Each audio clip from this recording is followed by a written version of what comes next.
Thank you, Mr. President, for honoring my husband in such a profound and meaningful way. And thank you for making this event a priority amid the peace process in the Middle East. Thank you.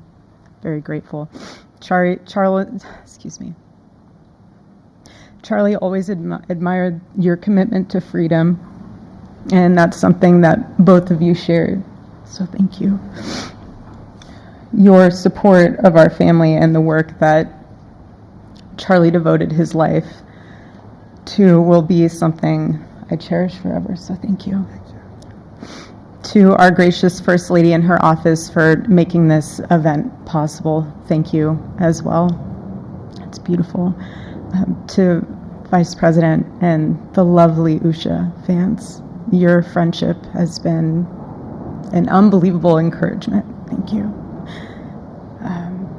And to all our friends and family that are here and watching from all around the world, thank you for loving us. Thank you for praying for us and for believing in what Charlie believed in. And to our Turning Point USA staff and the Charlie Kirk Show staff, we love you more than you could ever know. And to the Turning Point USA chapters that are watching all across America right now, you are the heartbeat of this future and of this movement. Everything that Charlie built, you guys are the legacy holders of that. You are living proof that his mission did not die with him. It lives through you. And Charlie always said the next generation will decide whether freedom endures. And because of you, I know that freedom will endure. It will. And today we're gathered not only to celebrate Charlie's birthday, but to honor a truth that he gave his entire life to defend, and that's freedom. The very existence of the Presidential Medal of Freedom reminds us that the national interest of the United States has always been freedom. Our founders etched it into the preamble of our Constitution, and those words are not relics on parchment. They are a living covenant. The blessings of liberty are not man's invention, they are God's endowment. Charlie lived for those blessings, not as abstract words, but as sacred promises. He used to love to journal about this topic all the time, and with such a heart postured of gratitude. And he believed that liberty was both a right and a responsibility. And he used to say, freedom is the ability to do what is right without fear. And that's how he lived. He was free from fear. He was free from compromise, free from anything that could enslave his soul. His name, Charles, literally means free man. And that's exactly who my husband was. He was a free man.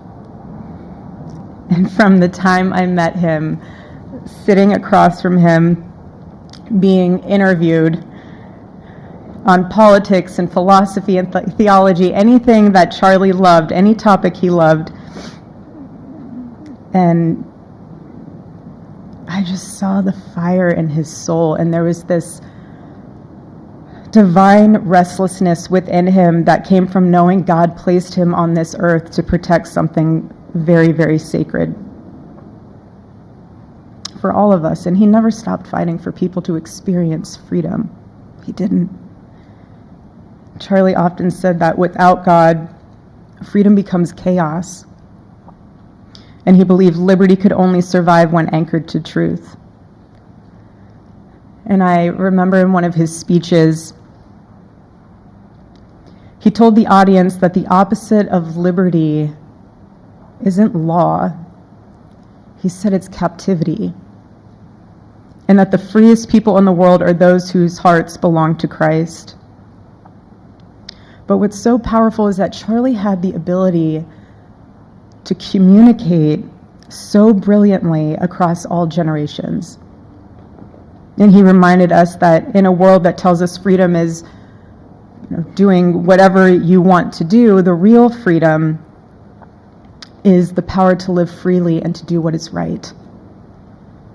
And in one of his journal entries, he wrote that he wanted everyone to know that you can't have liberty without moral responsibility. Freedom divorced from faith eventually just destroys itself. And what's so fascinating about all of this is looking back these past 12 years of Turning Point USA and his mission, there's almost this veil of sacredness. Because what I realize is that while he was building an organization, he was also building a movement, one that called people back to God, back to truth, and a movement that was filled with courage. And ironically, for a man who impacted millions, Charlie never desired to be the center of attention. He just wasn't. My husband was not a man of extravagance. He loved simple but deeply meaningful things. Truly. He loved his late night walks. He loved buying more books than he could ever read because he felt there was no such thing as a book budget. And he loved being able to read to our kids the same bedtime story on repeat because he knew it was their favorite. But to him, that was special. And he loved to sit in the sun on a Saturday morning with his cup of decaf coffee, and his phone was off because he was honoring the Sabbath. And for him, it was that moment to catch his breath and just be in peace because he was unreachable at the moment. And he preferred quiet birthdays. But that never stopped me from telling him. I told him every single year, I said, baby, I love your birthday. I said, because it's the day that God knew the world couldn't go another day without you.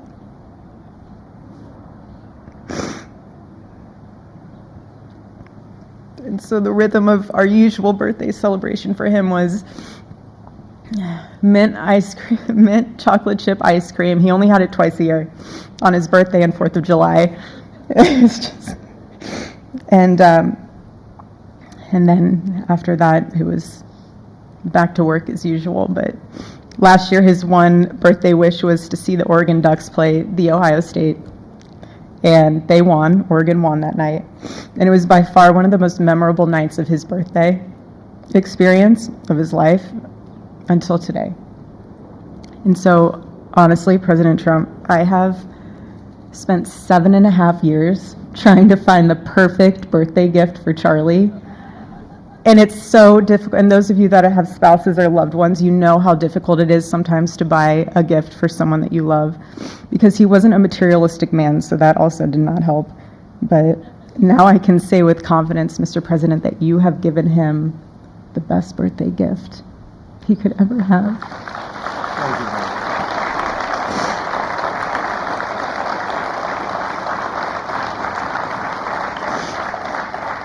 you. It's such an honor and the recognition of a life lived for defending freedom.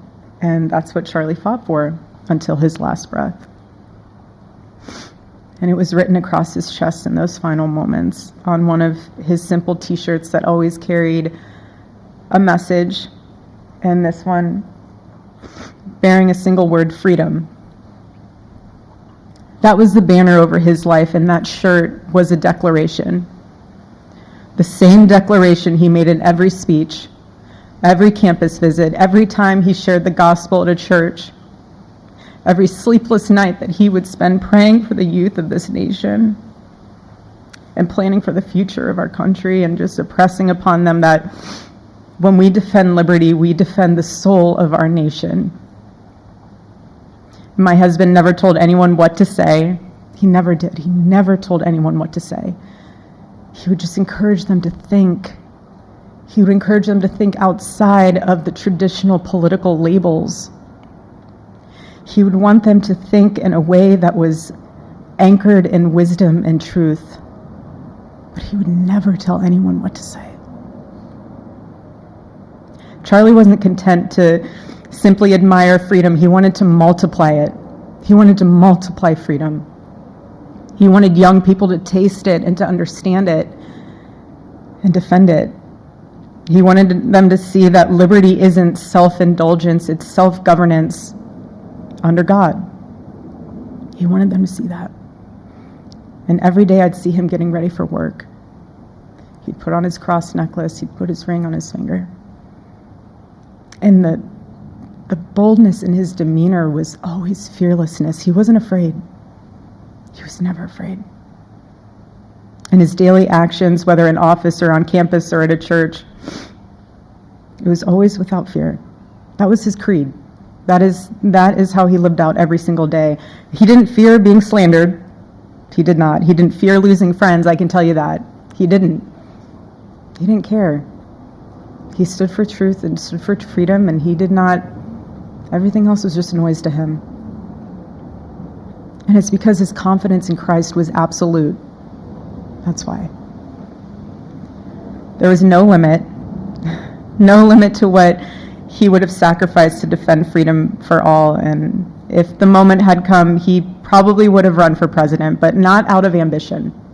He would only have done it if that was something that he believed that his country needed from a servant's heart standpoint. And Charlie lived only 31 short years. No, he's 32, but on this side of heaven, but he lived. He lived every single second he lived. He filled every single day with purpose, and he fought for truth when it was unpopular. And he stood for God when it was costly, but that's what we're called to do. Surprisingly enough, he did pray for his enemies, which is very hard, but he did. He did. He did. No one else, I saw him do it. No, he never did it in front of anyone else, but I can attest to that. But he also loved people when it was inconvenient.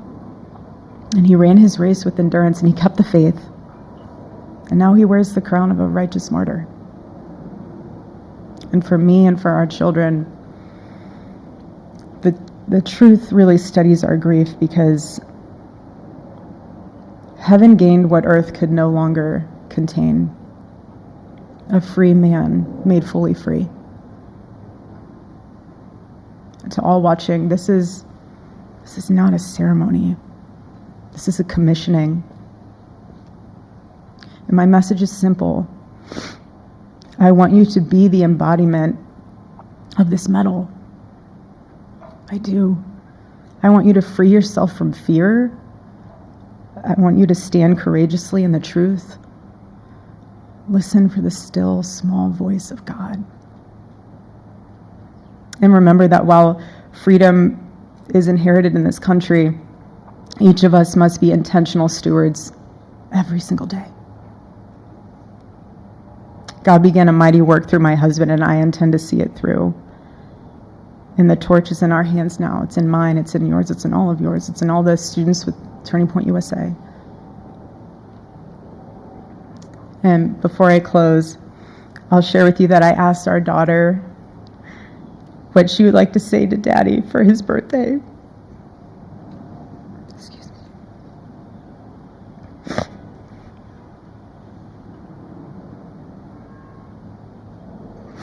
She said, "Happy birthday, Daddy. I want to give you a stuffed animal.